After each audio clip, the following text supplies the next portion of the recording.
थी? कौन थी मीरा? भगवान श्री कृष्ण की भक्त है, परम भक्त के नाम पे।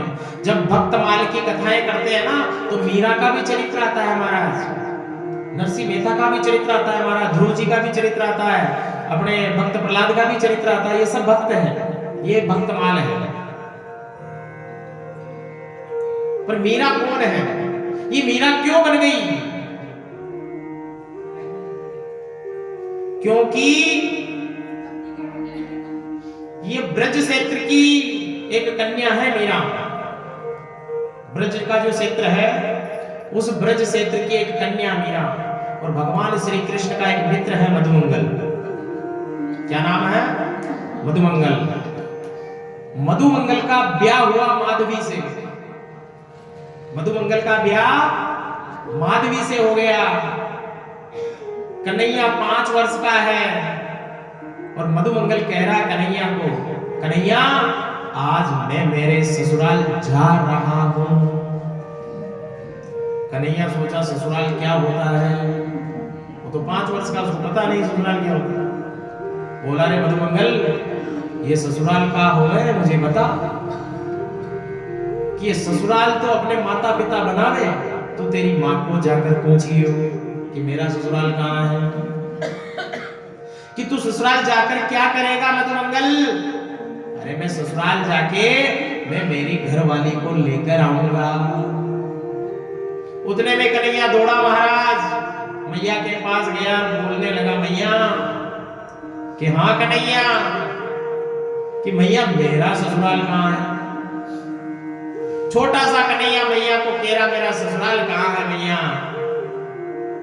मैया ने छड़ी उठाई, पीछे दौड़ी कि भी तो लंगोट तो मैं पहनाती हूं, और कह रहा ससुराल कहाँ है, बता ससुराल में क्या करेगा?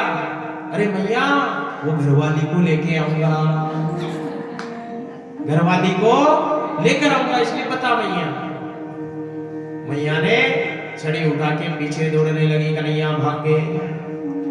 2 दिन व्यतीत हुए और मधुमंगल ससुराल से अपनी घरवाली को लेकर आने लगा। कदम्ब के वृक्ष पे कन्हैया बैठे हैं और माधवी की मां ने माधवी को कहा कि हे माधवी सुन ले,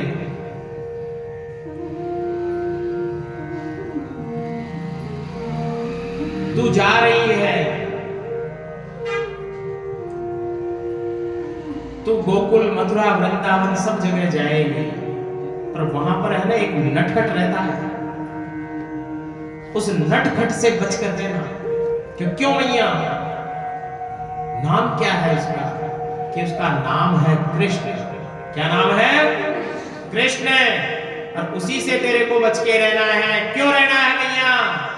कि इसलिए रहना है, जो कृष्ण को देखता है वो कृष्ण का हो जाता है। जो कृष्ण को देखता है वो कृष्ण का हो जाता है महाराज। इसलिए तेरे को उनको देखना नहीं है, देखना नहीं है। पियर से कपड़े मिले, कोई भी कन्या जाती है ना पियर से, तो पियर वाले कपड़े देते हैं, अड़ोसी पड़ोसी भी देते हैं उसको, एक एक साड़ी ले जा भाई। अब जितने कपड़े उसको मिले महाराज, सारे कपड़ों को उसने रख लिया और जैसे ही वृंदावन की भूमि में प्रवेश करने लगे महाराज, कन्हैया आवाज लगा रहा कदम के वृक्ष से कि हे मधुमंगल, घरवाली को लेकर आ गया क्या? मधुमंगल भगवान कृष्ण से बड़ा है, इसलिए कह रहा है कृष्ण मैं लेकर आ गया हूं, तू मेरे से छोटा है, वो तेरी भाभी मां है, तुम जाकर के उसका मुंह देख लो। भाभी मां का मुंह देख सकता, देखो इसमें क्या है कि तुम जाकर देख लो।